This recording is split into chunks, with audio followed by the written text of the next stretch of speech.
And we back. Hello, ladies and gentlemen. Welcome to Sauna IE. I'm your Sexo. This is your first time listening. Welcome to the show, the Sauna IE. Um, man, what a week it's been. I feel like these weeks are just blowing by in mid-June, and summer's upon us. If this is your first time listening, welcome to Sauna IE. Sauna IE is a personal development platform for millennials who are struggling with the brain health. Every episode, we drop tips, tricks, knowledge, research, statistics, and just things to help us understand our brain health on a deeper level. And with this episode, if you didn't listen to last episode we discussed what is mental health. And with this one, we're taking a deep dive into mental health, understanding mental health more, and the types of disorders when it comes to mental health. I know we hear about them a lot, but understanding what they are and understanding how can we help people with these type of disorders or even help ourselves when it comes to these type of disorders. But first, let me kick off the episode with some quotes of the day. And my first quote is, "No one else can determine your future. It's in your hands, and it always was." What do you want for yourself? What does your future look like? What does your 5 years look like? What do the next 10 years look like? And understanding like my future's in my hands. Nobody can dictate my future. Nobody's coming to save me. Nobody's coming to give me a bag full of money or whatever my future, whatever I want my future to pertain to.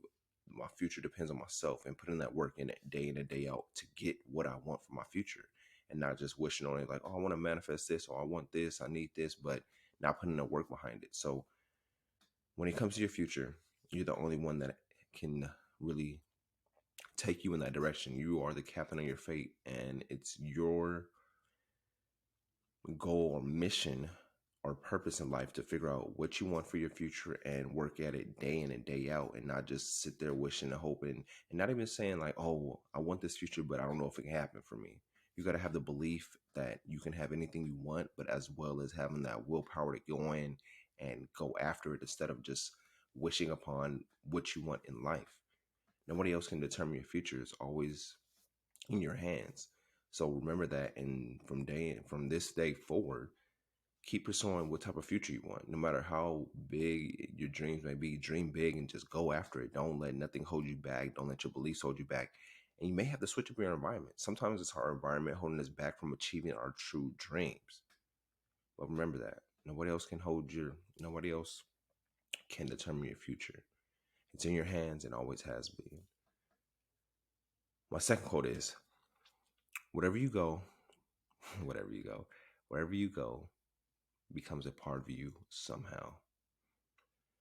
Wherever you go in life, you're always going to receive that type of energy within you, whether you're going to the store, going to a hike, going for a walk, riding your bike, going to the beach, whatever it may be, wherever you go, that becomes a part of you somehow. Whether it's a tiny part or a big part of you, but understanding like you have to be cautious and conscious of aware of what you're doing, where you're going, where you're headed, who you're around, what places you interact with, because it becomes a part of your subconscious. And you have to understand that overall, I have to be aware of the places I go and the people I interact with, because that becomes a part of me. That becomes who you are in the long run. That becomes a part of your future self, and understanding that I have to select my places and select the people I'm around, be selective about it. And there's nothing wrong with it. You just understanding that anywhere I go, I shed it becomes instilled within me. So wherever you go, it becomes a part of you somehow. Remember that. And with this episode, like I said, we're going to take a deep dive into mental health, understanding the types of mental disorders.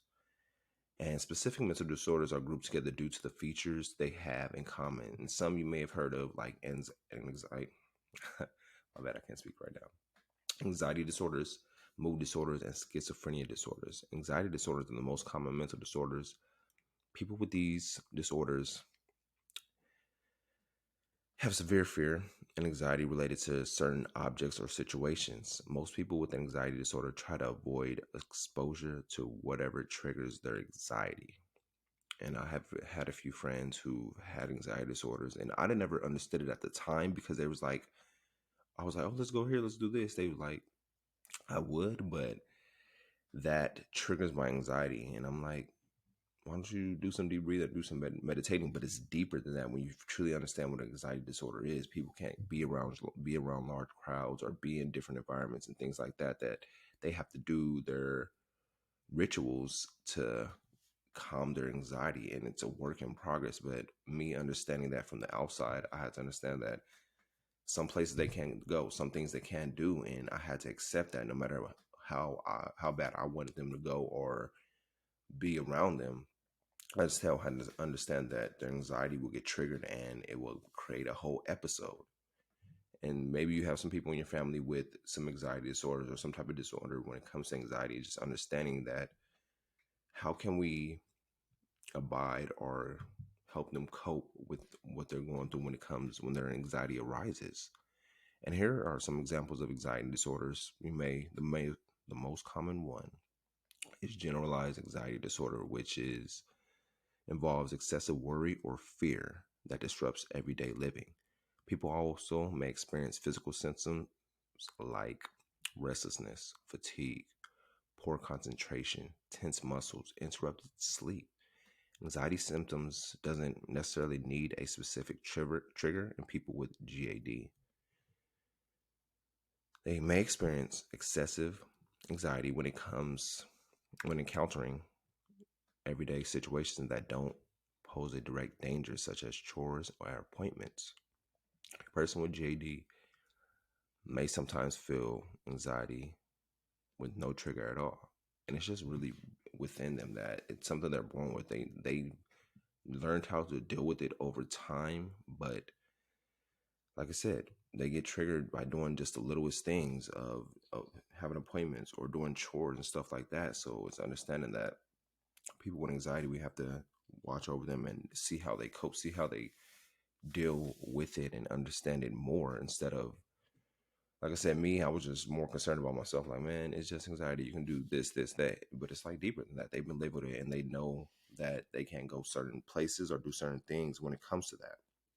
But overall, GAD is a type of anxiety disorder and is very common. It affects 3.1% of the population, or 6.8 million adults in the US in any given year. And it's more common in women. Living with anxiety can be challenging. However, as with other anxiety disorders, GAD is highly treatable. Some of the most effective treatments include psychology, psychotherapy, medication, and making lifestyle changes. And the symptoms: doctors diagnose GAD when a person experiences anxiety for 6 months or more. However, physical symptoms of the disorder can vary between cases. Symptoms improve or worsen at different times. For example, periods of high stress or physical illness often cause symptoms to exacerbate for a while. Emotional and cognitive symptoms of GAD include uncontrollable and persistent worries, fears, and concerns, an inability to deal with uncertainty about the future, intrusive thoughts, excessive planning and troubleshooting, difficulty making decisions, fear of making the wrong decision, problems concentrating, and an inability to relax. Physical symptoms include tense or tight muscles, aches and pains, difficulty sleeping, fatigue, feeling restlessness, jumpy, twitchy, heart palpitations, and digestive issues such as nausea or diarrhea, being easily startled, excessive sweating, frequent urination. And some of the behavioral symptoms may include being unable to relax or spend quiet time alone, switching between tasks or not finishing tasks due to finding it difficult to concentrate, spending excessive amounts of time and completing simple tasks, redoing tasks because they're not perfect, avoiding situations that trigger anxiety, including socializing with others and speaking in public, missing school or work due to fatigue, fear, or other symptoms, requiring reassurance and approval from others. It is important to note that children and adolescents may display tightening, irritability, or anger when experiencing depression or anxiety. I know that's a lot to take in, but let's circle back to the top when it comes to symptoms. When it comes to the emotional and cognitive symptoms of GAD, and uncontrollable and persistent worries, fears, and concerns. You may have not experienced this yourself, but this goes on daily. Like it said, it affects 6.8 million adults, as well as it's more common in women.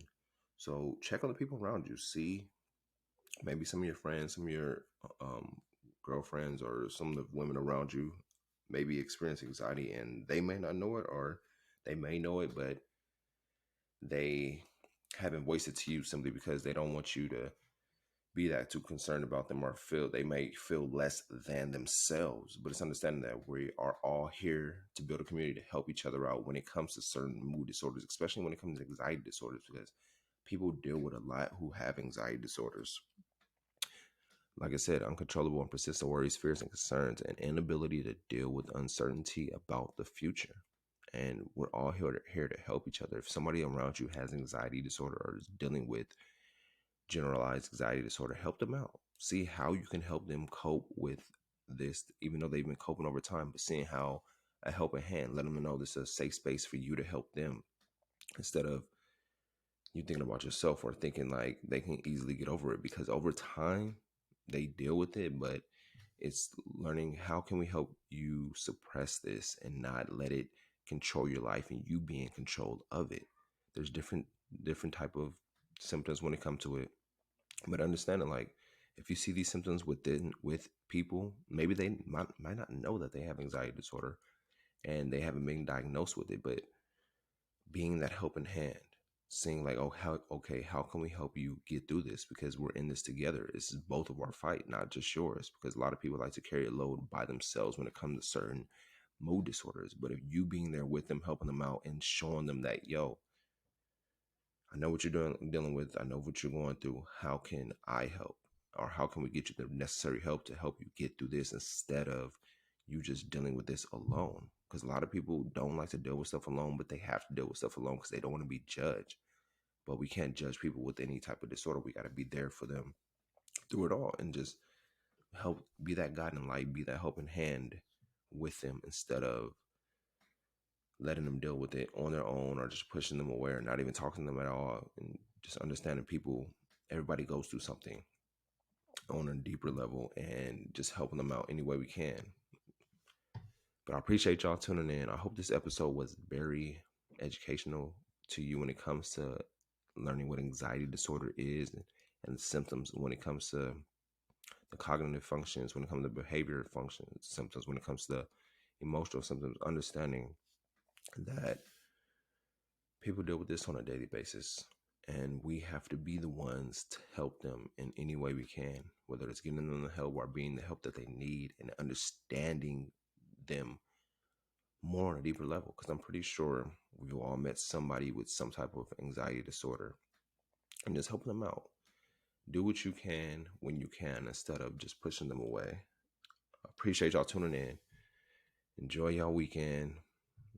We'll be back again Monday. Monday we're having another episode. We're still in this mental health talk. It's Men's Mental Health Month, so we're discussing this and really getting a deeper look into the different causes of mental health. Appreciate y'all tuning in. Share the show, subscribe, review. Let me know how I did. Let me know if this episode helped you out and how can I improve. I thank y'all. Let me leave y'all with this. Discipline now equal results later. Enjoy your weekend. Be safe. Happy Father's Day to all the dads out there. We'll be back soon with Sana. Peace.